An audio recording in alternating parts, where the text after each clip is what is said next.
Bonjour! Donc, avant de passer au tutoriel numéro 5, je voulais revenir sur les tableaux avec vous parce que je suis pas sûre d'avoir pris assez de temps pour que ce soit bien clair pour tout le monde. Donc, ici, on avait ouvert notre tableau. Ici, tout ça, c'est la première rangée qui est ici. Donc, c'est la tête de notre tableau. OK? Et à chaque fois qu'on a un bloc TR, donc TR est tout ce qui est dedans, ça veut dire que c'est une rangée de notre tableau.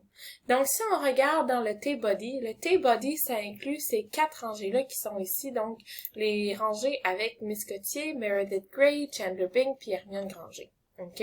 Si on regarde comment ça se traduit dans notre code, juste pour être sûr que c'est clair pour tout le monde, chaque rangée, c'est un bloc comme ça.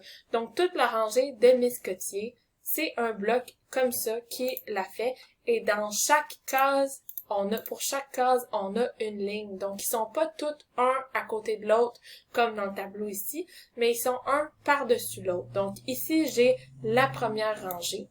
Ensuite, j'ai la deuxième rangée, la troisième rangée et la quatrième rangée qui sont tous identifiés par des TR. Donc, je voulais seulement m'assurer que ça soit clair et on va passer au tutoriel numéro 5, les classes et les IDs, l'identification. J'ai déjà préparé un fichier comme ça pour vous, pour que ce soit bien clair, puis qu'on perde pas notre temps à tout écrire ça. OK? Je vous explique tranquillement. J'ai mis un H1 ici qui est bienvenu sur cette page. Ensuite, j'ai mis un H2, puis on va rajouter ensemble des liens. OK? Qu'on voit pas encore sur ma page, j'ai mis un petit paragraphe, des espaces et 3 images parce que je vais vous montrer comment aller directement à quelque part sur ta page en utilisant les liens. Pour ça, on va avoir besoin des classes et des ID.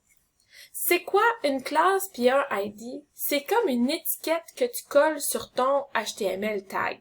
OK? Et ça, quand on va utiliser CSS pour faire le décor de notre site, ça va être super important parce que c'est ça qui va faire que tu vas pouvoir aller chercher certaines choses en particulier.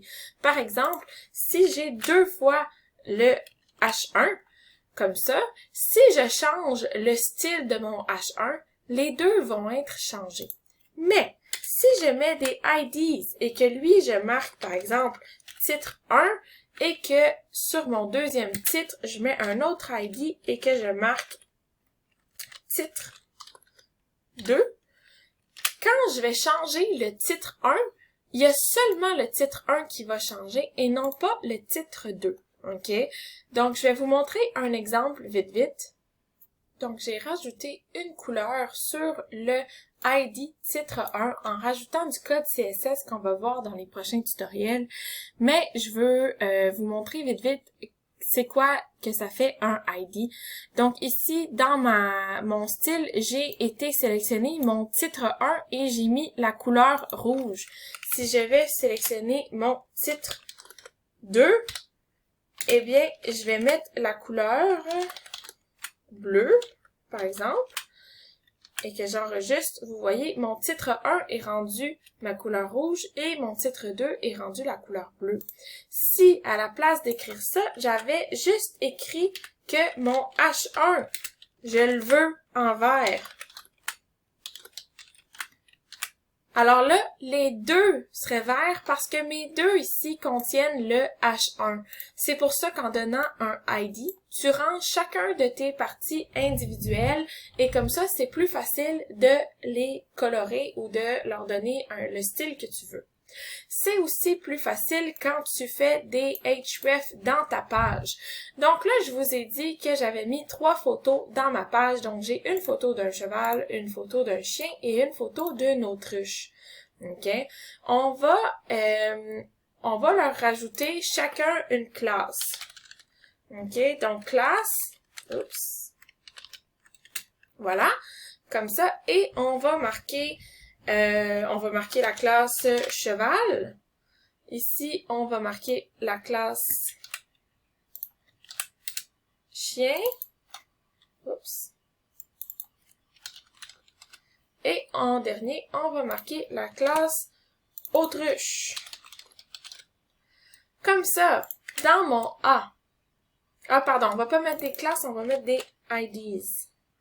OK, ça va être plus facile. Donc, ID. Parfait. Ici, je vais mettre un dièse parce que c'est ça qui représente le ID. Donc, le premier bouton, je vais mettre le dièse et je vais marquer cheval parce qu'ici, le ID que j'ai donné, c'est cheval. Ici, je vais mettre dièse chien. Et ici, dièse autruche. Et je vous montre ce que ça fait bientôt. Ici, on va mettre aussi le cheval, ou on va leur laisser la surprise. Donc, photo 1, photo 2 et photo 3. On enregistre, mes 3 liens sont apparus. On va leur rajouter un espace entre chaque, comme ça c'est plus facile à voir. Voilà, on enregistre photo 1, photo 2, photo 3. Quand je clique sur photo 1, ça me mène tout de suite sur ma photo 1 et je vous montre, c'est bien la même page, c'est juste parce qu'ici, j'ai rajouté tout ça d'espace pour être sûr qu'on voit pas les photos d'avance pour que ce soit plus drôle. Donc, photo 1, ça m'amène tout de suite à la photo 1. Pourquoi?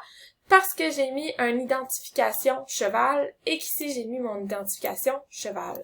Même chose si je clique sur la photo 2 et si je clique sur la photo 3. Donc ça m'amène à mes 3 photos sur ma page.